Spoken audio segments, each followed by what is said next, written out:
Greetings, good afternoon, good morning, whatever time of day it is that you're watching this broadcast. If you're watching live, welcome to the Miles Grant Show. I hope this finds you well. This episode today, we're going to be looking at success. And specifically, I want to talk about the discomfort that you may feel in the pursuit of your goals and dreams. Before we get into the broadcast today, if you're here and you're watching live, feel free to drop a comment in the chat, a question in the chat. It'd be great to know that you're here. If you've got questions, feel free to drop them in the comments. If you're watching on Facebook or YouTube, make sure to hit the notification button so that you get notified of future broadcasts. Also, there might be something you might need to click if you want your comment to show up in StreamYard as well. Before I get into today's episode, I would say grab a notepad and a pen because there's going to be a lot of stuff that I'm going to be teaching you in this episode.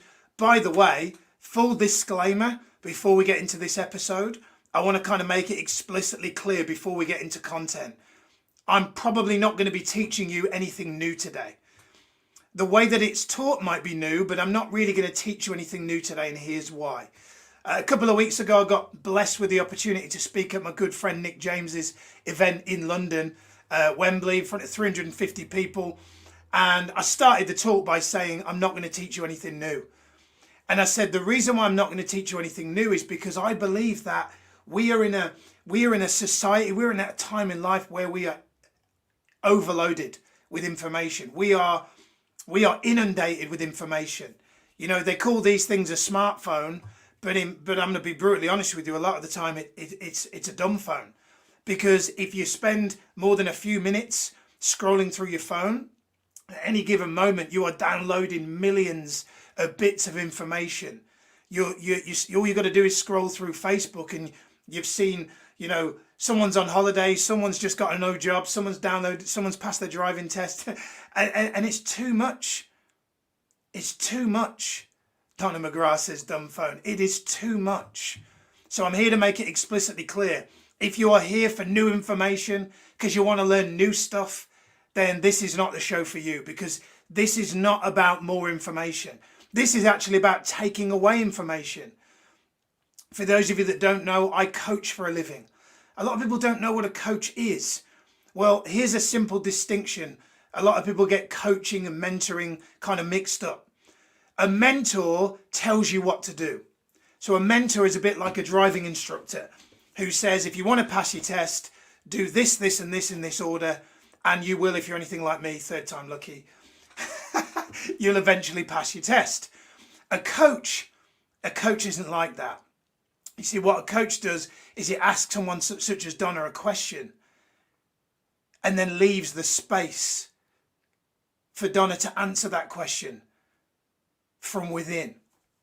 You see, I believe we have grown up listening to other people, parents, then teachers, then college lecturers, then university lecturers, then driving instructors, then bosses, then mentors. And I believe it's too much. I believe that what we need to do more of is spend more time introspectively looking within, asking ourselves better questions. So I just want to get out of the way. This show, the purpose of this episode in particular, is not to give you more information, but it's to remind you of what you already know. You see, it's common sense to work out, but the majority of the planet don't do it on a regular basis. It's common sense to eat more broccoli than it is to eat donuts, but the vast majority of the planet are overweight. So I'm not here to teach you anything new. I'm here to remind you of shit that you already know, but that you might not be applying. All right. So why is the episode called Mind DOMS? Well, I come from a fitness background, and if you're not familiar with the acronym DOMS, in fitness, it stands for delayed onset muscle soreness. You know that saying, no pain, no gain? Well, what that effectively means is that if you experience pain in fitness, now I don't mean getting injured, but if you experience pain in fitness, it can be a good thing. If you leave the gym and the next day you're like, sore. As long as it's not actual pain, like you've actually injured yourself, That's DOMS, right? You have DOMS. That means that the muscle that you have is tearing. Therefore, it will then repair and will rebuild itself to be better. So I believe in the pursuit of our goals, we have to experience some DOMS. And I specifically say to my clients, when they're going through a period of, Miles, oh my God, like, I spoke to a client the other day and they said, I've now got 12 paying coaching clients and I'm overwhelmed.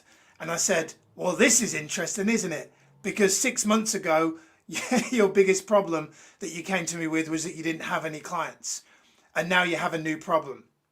In fact, another good friend of mine, Rob Moore, says, most people's biggest problem, he said, do you know what most people's biggest problem is? They think they shouldn't have any problems. So DOMS in the personal development, in this sense that we're putting it today, is firstly, I just want to say, if right now you're going through a period of discomfort, but you have a goal and you can feel that you're moving towards that goal, DOMS, mind DOMS is part of it. There is no pain, no gain. I know Donna, for example, is building a business. And I know that the challenges that she's experiencing right now are probably very different than she was experiencing just a couple of years ago. And to think that Donna shouldn't have problems is why most of us have problems, because we think that we're going to get to this Skittles rainbow and everything's going to be shiny and dandy and everything's going to be perfect and we're not going to have a problem. Life doesn't work like that. Life is constantly testing us, forcing us to grow, forcing us to evolve. That is what life is. And if you didn't have that, you would be dead. You're like, Miles, I thought this was going to be motivational. You're fucking depressing me. Well, no, I'm trying to give you tough love, right? Trying to give you tough love. So let's get into the episode, shall we? Grab a notepad. I'm going to take you through this acronym DOMS as to what it stands for in the sense of pursuing your goal. I've got posters falling off the walls in the room. So I'm going to give you a breakdown of what this acronym DOMS means in this context. So the first D, arguably the most important foundational element of your pursuing your goals and dreams. Without this, it will be near on impossible for you to be successful, near on impossible for you to achieve your goals. And it's this thing that we call driver. Don't know if you can see that. The light's kind of glaring in the camera there. Driver. What do I mean by driver? Well, what most people do in the pursuit of their goals is they just get cracking. They just get started.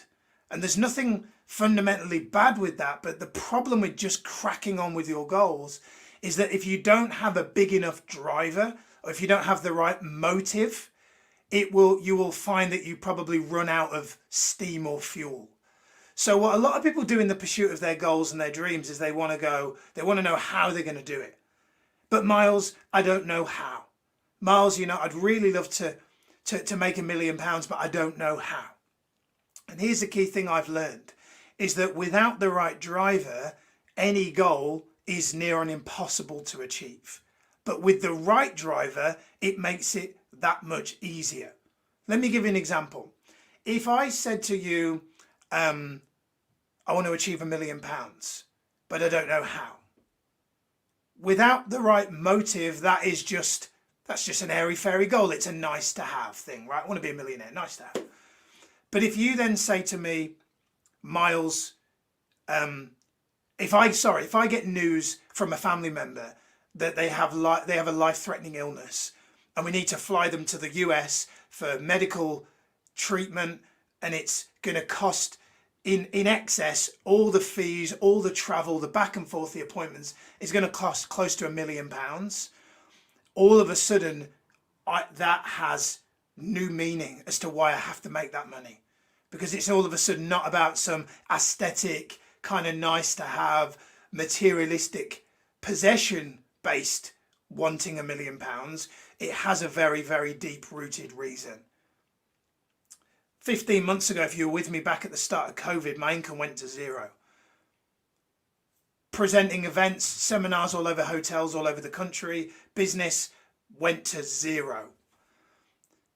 Remember getting home from that night of knowing that was the last seminar in a hotel. I was at the Holiday Inn in Bloomsbury in London and got home, sat down with Mrs. Grant and said,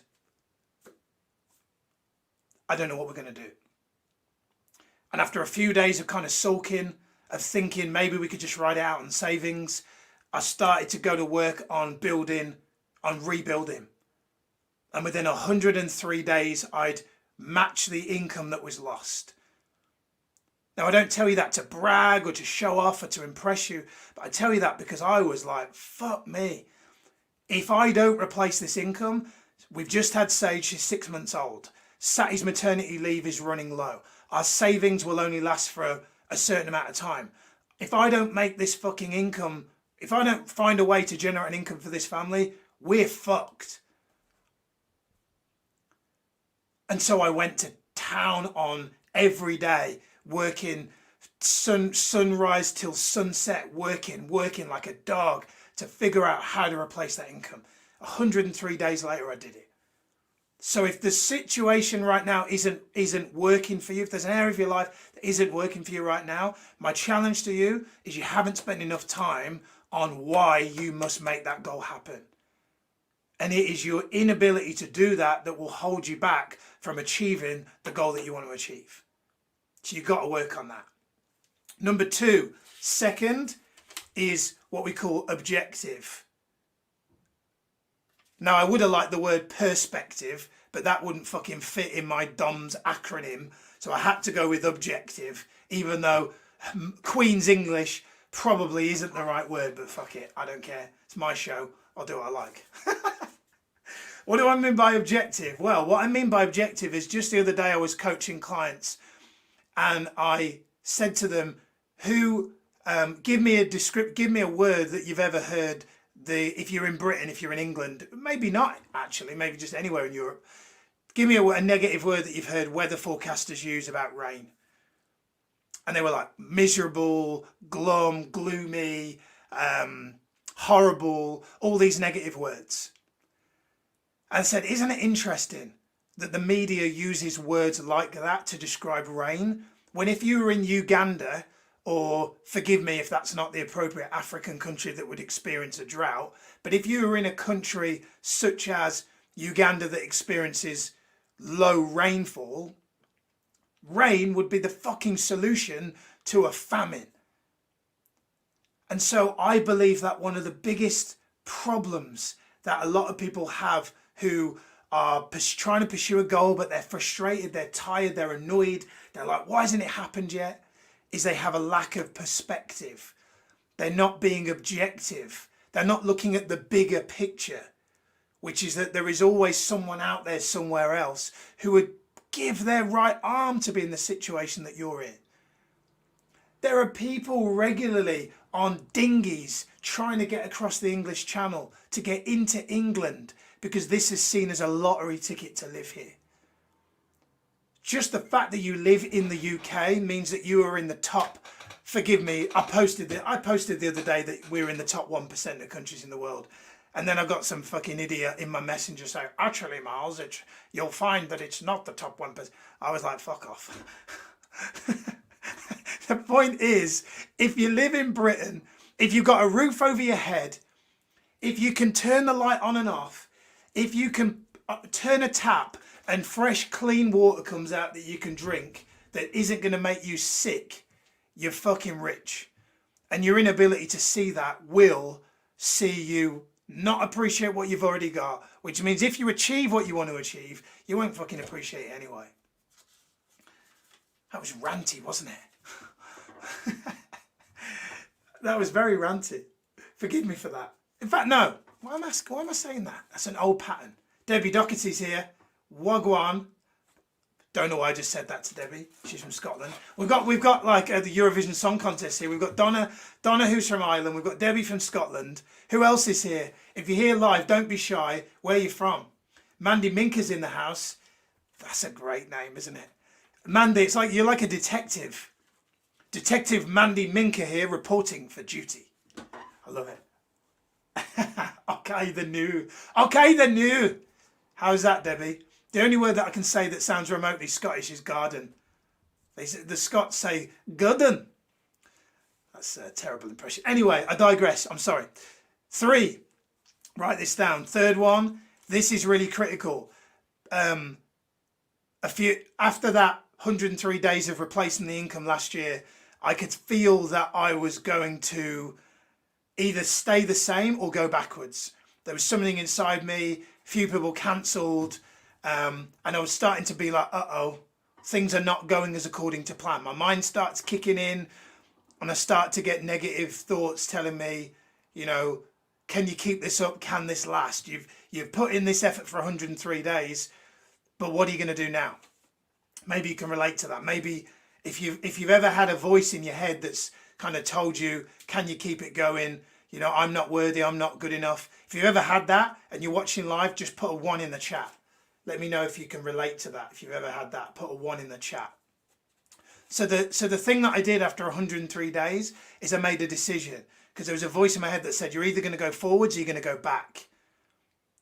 And so I made the decision that I was going to do the third thing in this model, which is I joined a mastermind. So what do I mean by mastermind? What is a mastermind? Well, if you've never read Napoleon Hill's book, Think and Grow Rich, mastermind is the ability to master your mind.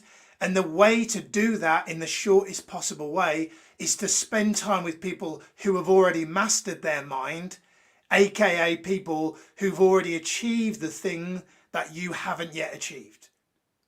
So getting a mentor, getting a driving instructor, spending time with people who are already more successful than you collapses time, meaning it allows you effectively to kind of cheat and get to the secret source, to get the answers to the questions that you have unanswered without you wasting all the time trying to figure it out. Now, I spent years without a mastermind because I grew up raised by my amazing mum. Hi, mum, if you're watching. She won't. She never does. Raised by my mum on a council estate in Birmingham, and my mum gave me these words of wisdom, which were actually useful to an extent, but they held me back in this area. She said, Miles, don't rely on other people, because, you know, your dad left, so other people tend to let you down. So I took that advice literally and spent 10 years never relying on anyone.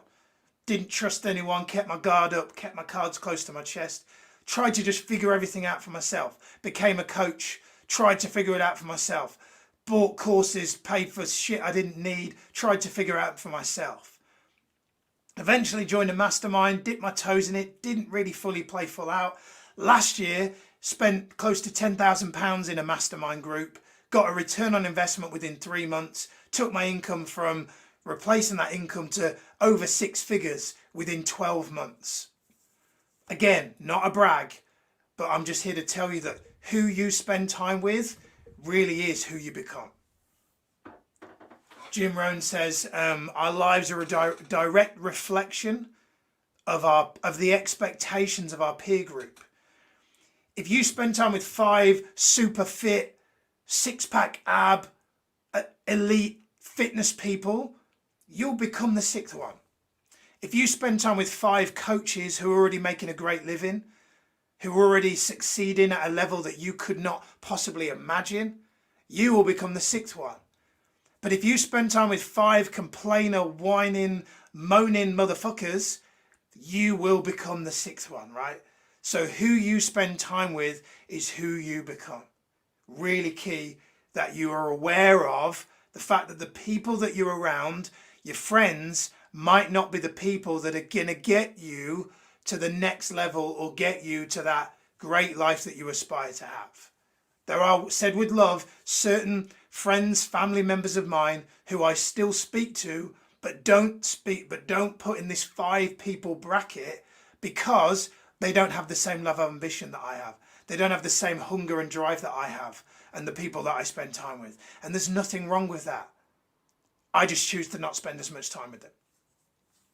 And the last one, which is really if you do the first 3 but you don't do this one, you're screwed. Saying it as it is this thing that we call state. What do I mean by state? What I mean by state is you've got to master your mindset. You've got to be working out daily. You've got to be doing your personal development every day. You know, every single day I spend 45 minutes in the gym. This morning I spent 45 minutes in the gym. I had a half an hour jog. I've already done an hour and a half, 2 hours almost of personal development. I've done yoga twice. I've meditated twice. And at the time of doing this video, it's 12:30 p.m. Again, not a brag, but I'm here to tell you, if you want to better your life, you're going to have to put in more effort than probably the people that you spend time with. You're going to have to upgrade yourself. You're going to have to put yourself in the best possible state every single day. And it can't be something that you just do in the morning, because there will be days where 3 p.m. a little voice in your head comes in, something happens, and it's not ideal. You've got to then put yourself in a great state. Anytime I have a negative thought come in and I can't seem to shake it, I get into the kitchen and I do 100 star jumps, or I do 50 push-ups, or I do 30 pull-ups, or I go out for a walk for 20 minutes until I change that state. There's a great saying from a good friend of mine, Lucy Johnson. Write this down, actually. She says, you can't out-action a bad mindset. You can't out-action a bad mindset. What does that mean? Well, what that means is if you want to get in shape and you work out 5-6 days a week, but then you eat shit 70% of the time, you aren't going to get in shape, right? And it's exactly the same with working on your goals and your dreams. If you're working your goals and your dreams, but your mindset's shit, you're not, or you are complaining a lot of the time, and you're not grateful, and you're not appreciative for what you already have, and you're spending most of your time thinking, I'll be happy when, you're never going to appreciate what you achieve anyway, which means even if you do get it, you're not going to enjoy it, because you're then thinking about the next thing, which therefore is going to dilute the presence that you have with the people that you love, which, forgive me if I'm wrong, is the whole point of achieving goals, is to then enjoy them and to share them with the people that you love.